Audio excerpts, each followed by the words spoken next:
It's easy to worry about the effects urban traffic have on air quality and the health consequences that come along with it.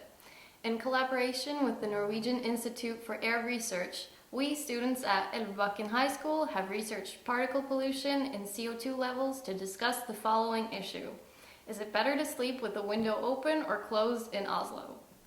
Our hypothesis was as follows. In Oslo, it is better to sleep with the bedroom window open than closed. To examine the air quality, we built an air measuring device, which consisted of an Arduino Uno and the Nova SDS-011 particle sensor, which measures the frequency of PM 2.5 and PM 10 particles in the air. We chose to also add the CCS 811 CO2 sensor so that we could examine several factors of the air quality at the same time. To activate the sensors, we had to upload a code to the Arduino from a computer. Codes that use the sensors can easily be found online and modified to fit the needs of any project. Our project was located inside our bedrooms, which meant that there was no need for either a protective box, an SD card, or a battery, because the collected data could be stored directly in our computers, and the computer powers the sensors as long as it's connected to the Arduino. If an air measuring device is located outside, one can easily connect a battery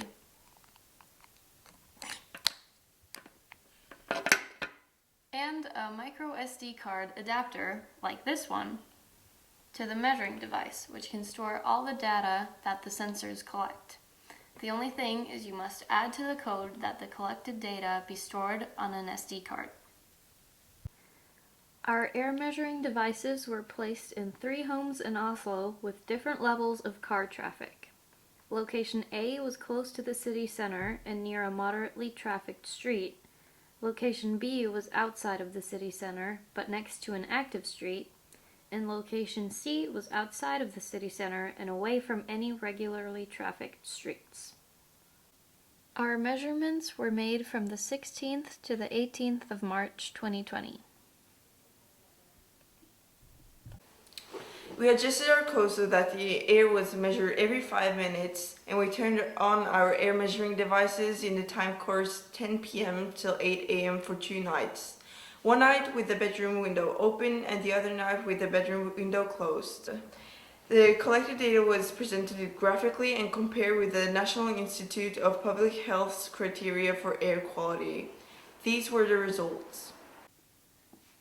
These charts outline the PM 2.5, PM 10, and CO2 levels throughout the night.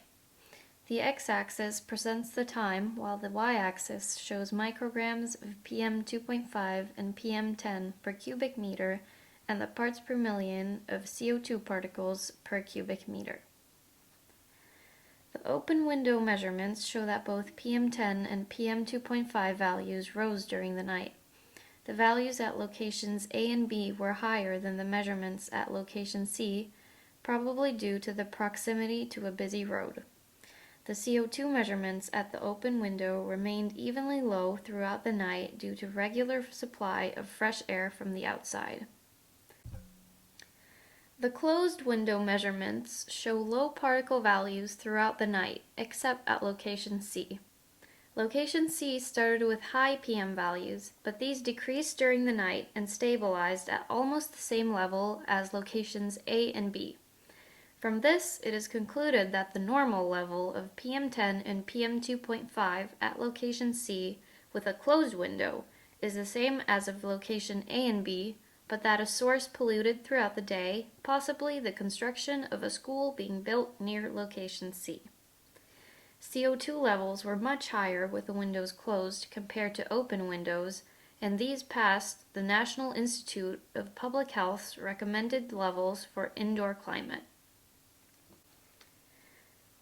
According to the National Institute for Air Research, the amount of airborne dust rose above normal in Oslo during the period this project was carried out.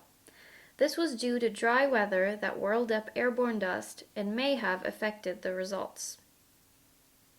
Despite the increasing amount of PM10 particles that come with the window open, the amount is still below the recommended levels. Unlike this, the CO2 levels were above the recommended level when the windows were closed. Therefore, we conclude that our hypothesis matched with the results. The research shows that it is better to sleep with the window open in Oslo. In this project, we have become more knowledgeable about the local air quality. This project has allowed us to apply the knowledge we have gathered from past projects, such as programming and the scientific method, to perform our research.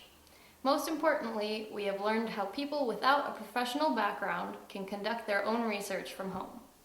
Thank you for watching!